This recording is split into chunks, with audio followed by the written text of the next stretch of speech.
Abran sus Biblias, por favor, en Santiago, capítulo 3. Todos nos hemos arrepentido alguna vez de las palabras que hemos dicho, ¿verdad? Otras veces nos hemos sentido muy avergonzados por haber sido tan imprudentes al hablar. Y otras veces hemos sido muy lastimados por las palabras que otras personas nos dijeron, ¿verdad? Hoy Santiago, precisamente en este capítulo, nos va a hablar sobre la lengua, pero más que la lengua, realmente es nuestra forma de hablar, de esa forma de hablar descontrolada. Santiago capítulo 3, versículos 1 al 12. Hermanos míos, no pretendan muchos de ustedes ser maestros, pues como saben, seremos juzgados con más severidad. Todos fallamos mucho. Si alguien nunca falla en lo que dice, es una persona perfecta, capaz también de controlar todo su cuerpo. Cuando ponemos freno en la boca de los caballos para que nos obedezcan, podemos controlar todo el animal. Fíjense también en los barcos. A pesar de ser tan grandes, de ser impulsados por fuertes vientos, se gobiernan por un pequeño timón a voluntad del piloto. Así que también la lengua es un miembro muy pequeño del cuerpo, pero hace alarde de grandes hazañas. Imagínense qué gran bosque se incendia con tan pequeña chispa. También la lengua es un fuego, un mundo de maldad. Siendo uno de nuestros órganos, contamina todo el cuerpo y encendida por el infierno, prende a su vez fuego a todo el curso de la vida. El ser humano sabe domar y en efecto ha domado toda clase de fieras, de aves, de reptiles y bestias marinas, pero nadie puede domar la lengua. Es un mal irrefrenable, lleno de veneno mortal. Con la lengua bendecimos a nuestro Señor y Padre, y con ella maldecimos a las personas creadas a imagen de Dios. De una misma boca salen bendición y maldición. Hermanos míos, esto no debe ser así. ¿Puede acaso brotar de una misma fuente agua dulce y agua salada? Hermanos míos, ¿acaso puede dar aceitunas una higuera o higos una vid?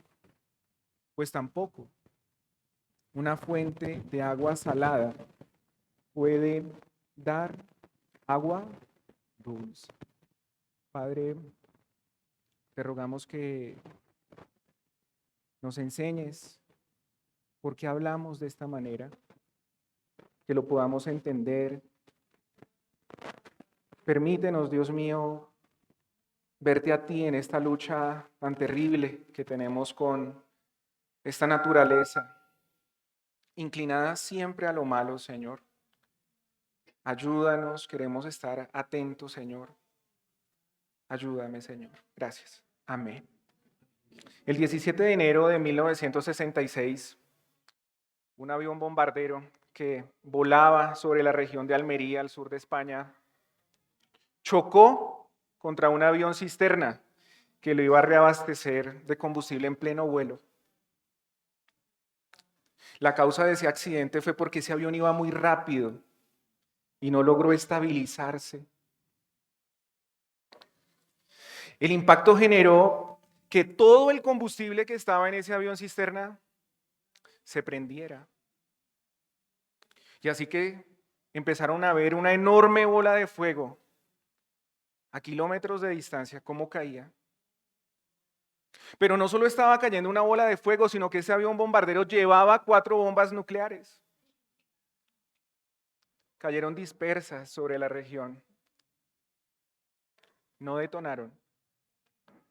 Pero todo un pueblo quedó con miedo, paralizado de temor. Y así es nuestra lengua, rápida, no se estabiliza. Una lengua descontrolada es como esa enorme bola de fuego que se puede ver a kilómetros de distancia. Tiene un enorme poder capaz de destruir todo lo que está a su alrededor. Y tiene el poder de dejar a toda una familia paralizada de miedo. El título que le he puesto a esta enseñanza es ¿por qué hablamos así? ¿Y qué podemos hacer para cambiarlo? Santiago empieza diciendo, hermanos míos, no pretendan muchos de ustedes ser maestros, pues como saben, seremos juzgados con más severidad. En la Biblia encontramos una gran cantidad de pasajes que nos hablan sobre la lengua, sobre las palabras dichas con gracia, de las palabras dichas bien dichas, de las palabras dichas en tiempo oportuno y de la forma correcta. Pero Santiago se va a enfocar no en eso. En estos 12 versículos, principalmente Santiago se va a enfocar en la potencialidad de la lengua para el mal. Y se dirige principalmente a los que les gusta hablar, a los maestros. Pero más que a los maestros que no son maestros, pero se han hecho a sí mismos maestros. En otras palabras, Santiago está diciendo, muchos de ustedes quieren ser maestros, maestros en la iglesia, pero no muchos deberían llegar a serlo. Deberían pensar muy bien si de verdad quieren ser maestros en la iglesia, porque ustedes tienen una gran responsabilidad. Recuerden que Dios juzgará más estrictamente a los maestros de la iglesia que a los demás. Y pueden terminar siendo enjuiciados por lo que enseñan. De esta lectura surgen varias preguntas, pero quiero que nos hagamos solo una. ¿Por qué el Señor Jesús, el Señor de la iglesia,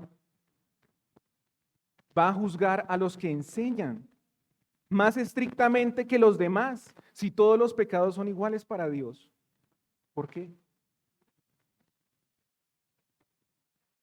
Todos los pecados son iguales para Dios, en el sentido que el pecado más escandaloso y el más oculto nos hacen legalmente culpables delante de Dios y evidentemente merecedores de un juicio, ¿verdad? Pero es evidente que hay pecados más aberrantes que otros, ¿no? Que traen consecuencias más graves que otros. Y entre esos se encuentran las falsas enseñanzas. Las falsas enseñanzas llevan al error y a una práctica de vida terrible en quien las practica, en quien las escucha. La falsa enseñanza distorsiona no solo la doctrina, sino que también distorsiona el carácter de Dios. Y cuando nosotros pensamos mal de Dios, nuestra vida se vuelve terrible. Y por eso es que el mal uso de la lengua trae mayores consecuencias por el impacto que genera en una vida. Dios le ha dado dones a la iglesia, ¿verdad? Entre esos el don de la enseñanza. Nosotros necesitamos ser edificados por medio de la enseñanza. Así que Santiago no está prohibiendo el don de la enseñanza, que lo ejerzamos. De ninguna manera. De hecho, el Espíritu Santo fue quien inspiró a Santiago a escribir esta carta. Santiago está buscando solucionar el problema que siempre ha existido, que existió en esa época, que existe en esta época y que lamentablemente seguirá existiendo en el futuro. El problema de hombres que sin ser llamados por Dios a la enseñanza, se hacen a sí mismos maestros, trayendo vergüenza y trayendo confusión a la iglesia.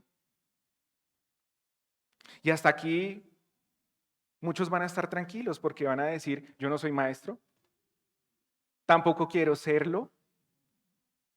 Pero ¿qué dice el versículo 2? Todos, todos fallamos mucho. Así que también Dios te está hablando a ti que no eres maestro. Dios también te está hablando a ti que no quieres serlo. El origen de las palabras lo encontramos en el primer libro de la Biblia, en Génesis. Dios creó a Adán y caminaba con él y hablaba con él. Así que el primer propósito de las palabras, ¿cuál es? ¿Comunicarnos con quién? Con Dios. Pero tiempo después Dios creó a Eva y nos muestra el segundo propósito de las palabras, ¿cuál es? Comunicarnos con los demás. Pero después de la caída, el primer pecado que cometió el hombre fue con la lengua. Le dijo a Dios, la mujer que tú me diste. Por eso yo hice lo que hice, por la mujer que tú me diste.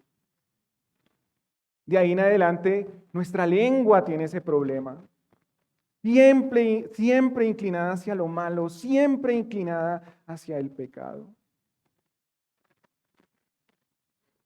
Sabemos por experiencia que fallamos mucho en lo que le pedimos a Dios. Sabemos por experiencia lo mucho que fallamos cuando decimos algo a Dios. Y también sabemos por experiencia cuántas veces fallamos cuando hablamos con los demás. Y Santiago dice, si alguien nunca falla en lo que dice, es una persona perfecta, capaz también de dominar ¿qué? Todo su cuerpo. Y es que la forma de hablar demuestra qué tan maduros somos. Si tú eres capaz de dominar tus palabras, también serás capaz de dominar todo tu cuerpo. Pero, ¿cómo es posible que después de la caída, con una naturaleza inclinada hacia lo malo, podamos ser perfectos?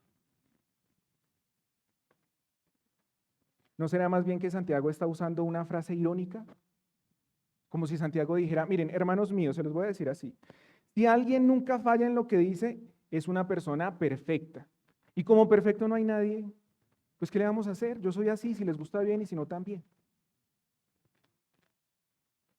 ¿Ustedes creen que esta frase es una ironía? No, es un modo de vida. Pero lo que nos hace confundir un poco tal vez es la palabra perfecto. Porque cuando decimos perfecto nos hace pensar que eso es imposible. Perfecto no puede ser nada.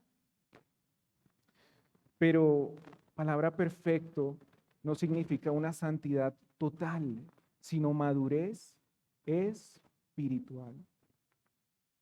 En ningún pasaje de la Biblia vamos a encontrar que un cristiano jamás peque. De hecho, el Señor Jesús, enseñándole a orar a sus discípulos, ¿qué les dijo? Cuando oren al Padre, ustedes le van a decir, perdónanos todas nuestras ofensas. O sea, ¿los cristianos ofenden o no? Claro que sí. Entonces, perfección es ¿qué? Madurez espiritual. Y para llegar a ser maduro, ¿qué se requiere? De tiempo. Se requiere del control del Espíritu Santo. Así que un cristiano falla mucho, pero su vida no es un estilo de vida pecaminoso. El Señor Jesús enseñó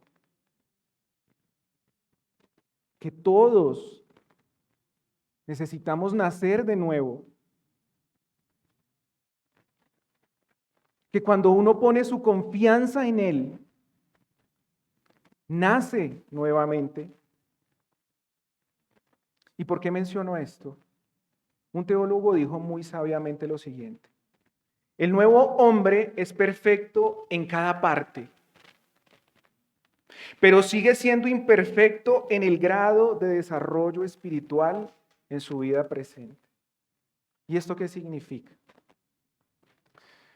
Hace como 10 días, 12 días nació mi sobrino. Nació muy sano y completo en cada una de sus partes. pero sigue siendo un bebé. Todavía no ha alcanzado su madurez. Y así somos nosotros. Cuando hemos nacido de nuevo, somos perfectos en Cristo, pero aún somos muy imperfectos en nuestro desarrollo espiritual. Y la mejor herramienta de medición que tenemos es la lengua. Nosotros sabremos qué tan maduros somos cuando hablamos.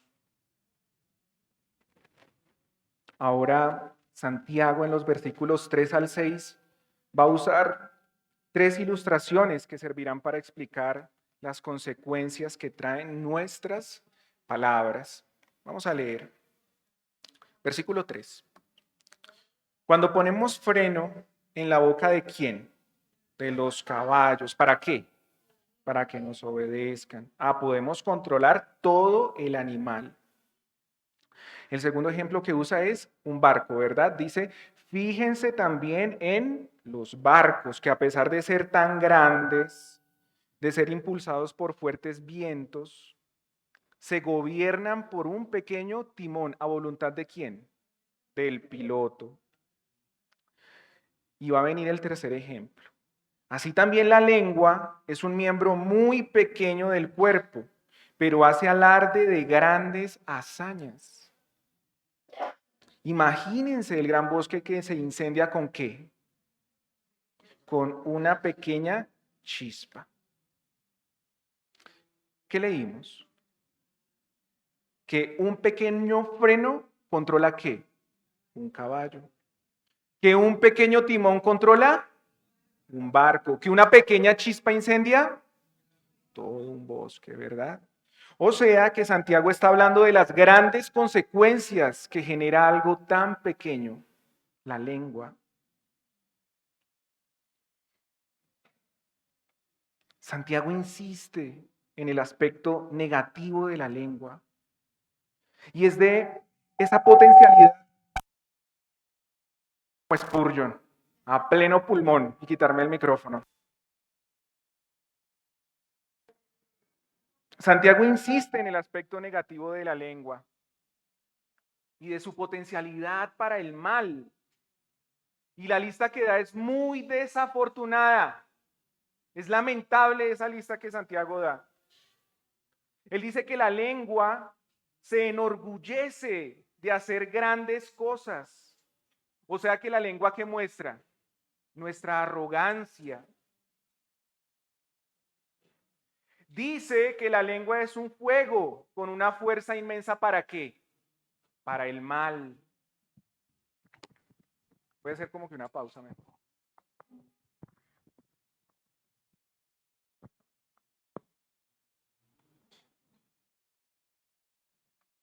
¿Sí? Bien. Es difícil hablar cuando lo están a uno arreglando, ¿verdad?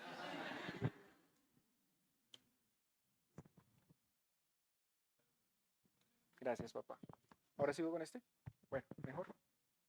Listo. Decíamos que la lista era muy desalentadora. ¿Qué decía la primera? Toca así como cuando le enseñamos a las niñas en la casa. ¿Cuál era la primera? No, ¿cuál caballo? La lista desalentadora. Que la lengua se enorgullece ¿de qué? De hacer grandes cosas, ¿verdad? ¿Verdad? No, el niño sí ve, el profe de escuela dominical, hombre. La lengua, qué problema la lengua, ¿sí ves? La lengua se enorgullece de hacer grandes cosas, manifestando la arrogancia del hombre. Dice que la lengua es un fuego, una fuerza inmensa para el mal. Dice que la lengua está instalada en medio de nuestros miembros y puede contaminar a la persona entera. Dice que la lengua, avivada por el infierno, es capaz de echar a perder toda nuestra vida. ¿Qué tal esa lista? Santiago está usando un lenguaje figurado para que los que estamos oyendo, leyendo la palabra, entendamos todas estas cosas por medio de otras. Y aunque no usa las palabras en el sentido que siempre entendemos de las palabras, siempre guardan un sentido de verdad. A mi forma de ver este pasaje o esta parte, tal vez una de las figuras que más me llama la atención que él usa es de la lengua inflamada por el infierno. Y no sé, a veces pensamos que el infierno es un reino donde está sentado Satanás en un trono y está mandando a los demonios a no sé qué cosa. Y nos imaginamos que ese es el infierno. Pero cuando uno lee en la Biblia qué dice sobre el infierno, nos dice que es un lugar creado por Dios, que es un lugar que está diseñado y creado para que Satanás y sus demonios queden confinados allí.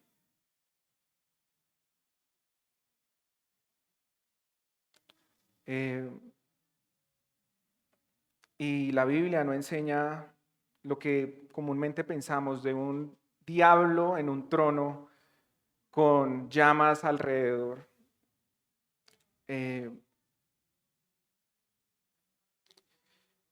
Cuando leemos encendida por el infierno, debemos pensar en los seres que habitan ese lugar o que la Biblia enseña que van a confinarse allí, demonios y Satanás. Es decir, que lo que usa esta figura es que esos seres que por antonomasia habitan ese lugar son personas y seres capaces de influenciarnos en nuestra manera de hablar. En otras palabras, la lengua puede convertirse en un instrumento que el diablo use para destruir la vida de los demás y mi vida. Después de leer sobre el impacto que producen nuestras palabras y la facilidad con que se pueden convertir en un instrumento perverso, ¿qué podemos hacer? La respuesta de Santiago en los versículos 7 y 8 los va a sorprender. Nada. Pero ¿cómo así? Entonces, ¿a qué vinimos? Pero si el sermón es sobre la lengua, ¿cómo que no se puede hacer nada?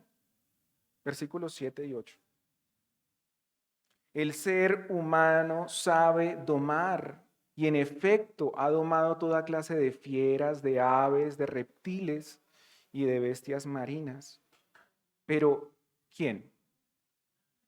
Nadie puede domar la lengua.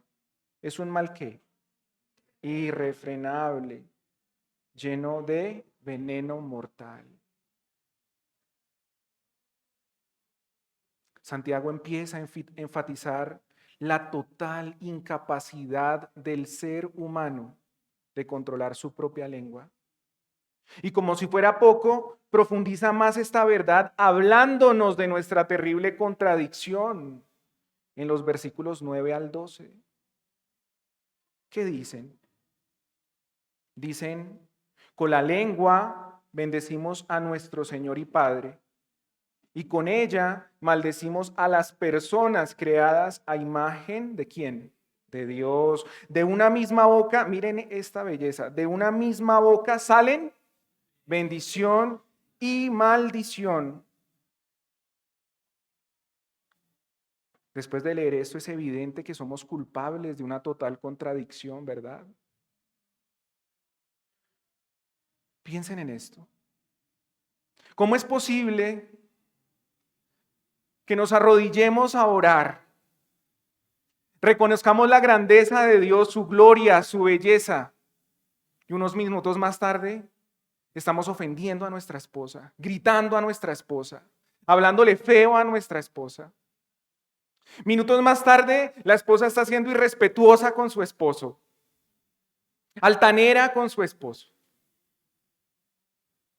¿Cómo es posible que tú que eres cristiano y vives con tus papás, sales de la iglesia y llegas a la casa con 2 piedras en la mano para responderle a los papás? Esa es nuestra contradicción, hermanos. De una misma boca salen bendición y maldición. Y Santiago dice, hermanos, esto no debe ser así. Pero ahí estamos con nuestra lengua contradictoria. Y yo ahora no quiero que te vayas pensando que tus palabras son tan poderosas, que tienen el poder de declarar bendiciones y profecías. Hace algunos años yo estuve muy enfermo de la columna. Y una persona que me vio me regaló un libro, porque según esa persona, mi problema no era en la columna, mi problema era que me faltaba fe. Lo hizo con una muy buena intención.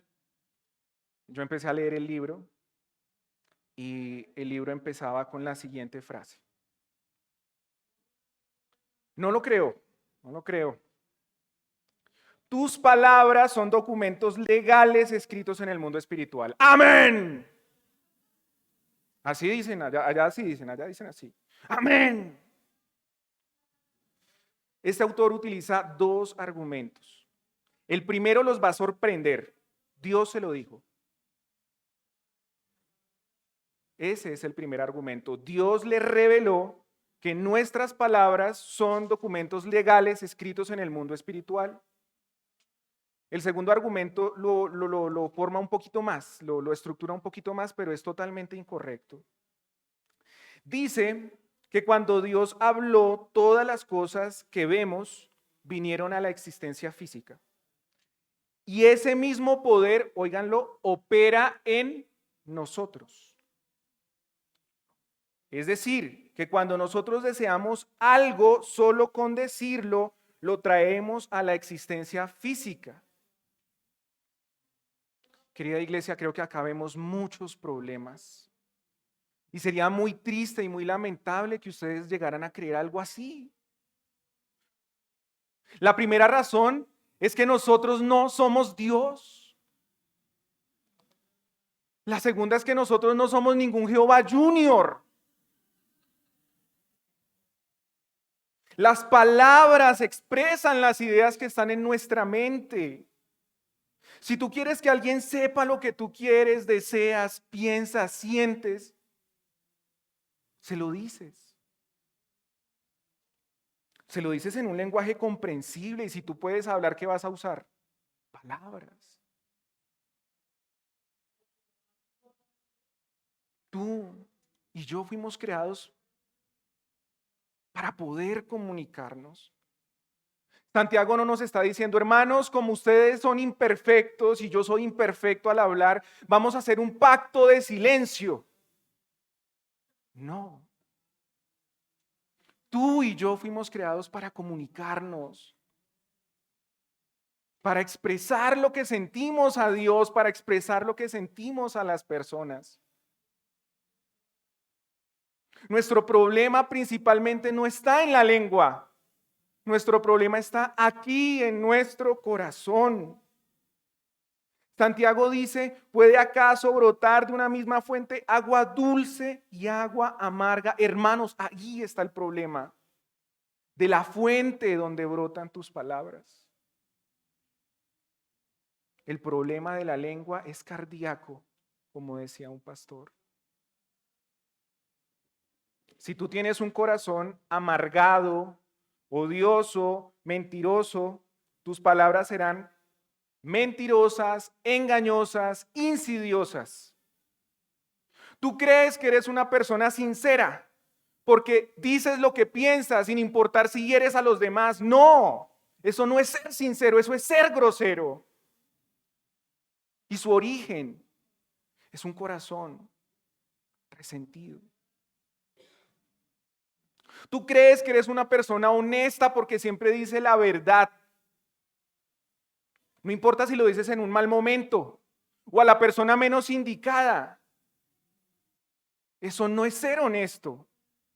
Eso es ser malicioso. Y su origen es un corazón lleno de maldad. Tú crees que eres una persona de pensamiento crítico porque todo lo ves con claridad. Porque encuentras la más mínima falla en cualquier persona. Todos están equivocados, excepto tú claramente. Tu corazón está lleno de orgullo. Nuestra lengua solo dice lo que hay en nuestro corazón. Y la pregunta que hace el Señor es, ¿acaso puede dar aceitunas una higuera o higos una vid? Pues tampoco una fuente de agua amarga puede dar agua dulce. Empezábamos esta enseñanza diciendo que estos versículos están dirigidos principalmente ¿a quién? A los maestros de la iglesia, a los que se creían a sí mismos maestros, ¿verdad? Pero que realmente no lo son. Recordándoles que los maestros serán juzgados más severamente por la influencia que ejercen en la congregación.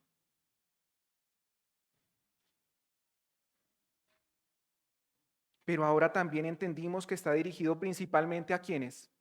A los maestros. ¿Y después a quién? A todos. Porque todos ¿qué? Fallamos mucho. Deberíamos recordar lo que dice el Señor Jesús. Pero yo les digo que en aquel día todos tendrán que dar cuenta de toda palabra ociosa que hayan pronunciado. Hermanos, creo que hasta aquí ya les he dicho y hemos aprendido por qué hablamos como hablamos, ¿verdad? ¿El problema dónde está? ¿En la lengua? No. ¿Dónde? En el corazón. O sea que ya sabemos por qué hablamos como hablamos. Y ahora, la segunda parte. ¿Qué podemos hacer para cambiar? Cuando Santiago ya claramente nos dijo que no podemos hacer nada. Un autor dijo, necesitas entender por qué quieres lo que quieres. ¿Por qué sientes lo que sientes? Para saber por qué hablas como hablas. Recuerda que la lengua obedece a los dictados de tu corazón y solamente cambiando tu corazón podrás cambiar tus palabras. Querida iglesia, todos los que estamos aquí podemos recordar con exactitud las palabras que nos dijeron cuando solo éramos unos niños, cualquiera de nuestros padres. Otros pueden recordar las palabras que tú les dijiste hace unos años. Y es que las palabras son como un sello ardiente que quema nuestro corazón y ahí quedan. Hoy es un buen día para comprometernos a luchar esta batalla contra una lengua descontrolada. Pero recuerda que no es en tus propias fuerzas. Si tú tratas de cambiar con todos los métodos, libros y cosas que puedas encontrar sobre la lengua, cómo cambiar la lengua en 30 días, cómo cambiar tu forma de hablar, cómo cambiar tal cosa, cómo vas a fracasar, te vas a cansar, porque no es en tus fuerzas, no es en tu habilidad, no es en tu capacidad, no es en la capacidad que tengas de memorizar los principios. ¿Y acá qué hago? ¿Cómo es que decía el libro? Y cuando me dicen así, ¿qué tengo que responder? No, hermanos, vamos a fracasar. La solución no está en ti. ¿Qué dijo Santiago? Nadie puede domar la lengua. Tú necesitas que Dios obre con poder en tu vida. El Señor Jesús dijo que necesitábamos nacer de nuevo. Si Él habita nuestro corazón y nuestro problema es nuestro corazón, nuestras palabras van a cambiar.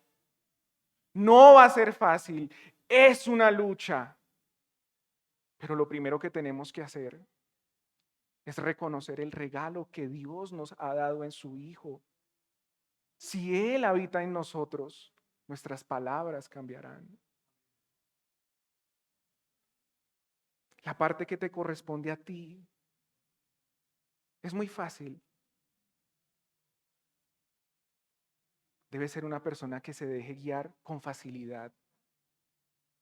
Ser obediente, receptivo al Espíritu Santo. En otras palabras, debemos ser cristianos dóciles. Dios es el que nos va a capacitar para esta batalla. Y el primer medio que Él va a usar será su palabra. La palabra no es una carga que tenemos que llevar. La palabra no es una tarea que tenemos que cumplir en la mañana. La palabra es tu delicia. La palabra es para ti, para que tú disfrutes de quién es el Señor, para que lo conozcas, para que te deleites en ella. Léela, devórala, estúdiala, regocíjate en lo que está ahí escrito. No pienses que es algo ladrilludo que tienes que leer, que tengo que leer, tengo que leer. No, es tu delicia. Es Dios hablándote, es Dios diciéndote, es Dios mostrándote. Este soy yo, ¿me quieres conocer? Este soy yo, ¿me quieres disfrutar? Hermanos, es terrible, todos los días cogemos el celular. No se nos olvida, pero se nos olvida leer la Biblia. Les estoy mandando a leer la Biblia todos los días como un orden. No, disfrútala, léela, regocíjate en ella. Que por su gracia las palabras de Cristo moren en abundancia en cada uno de nosotros. Y así como dijo Salomón, que nuestras palabras no sean como golpes de espada, que lastiman, que hieren, que dañan. Nuestras palabras también pueden ser sanadoras. Anima a tu esposa, anima a tus hijos. Habla de la belleza de Cristo. Muéstrale a otros lo que has aprendido en esta preciosa palabra. Hermanos,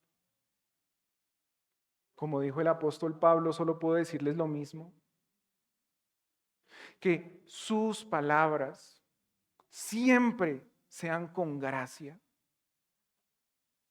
sazonadas con sal, para que sepan cómo responder a cada una de las personas.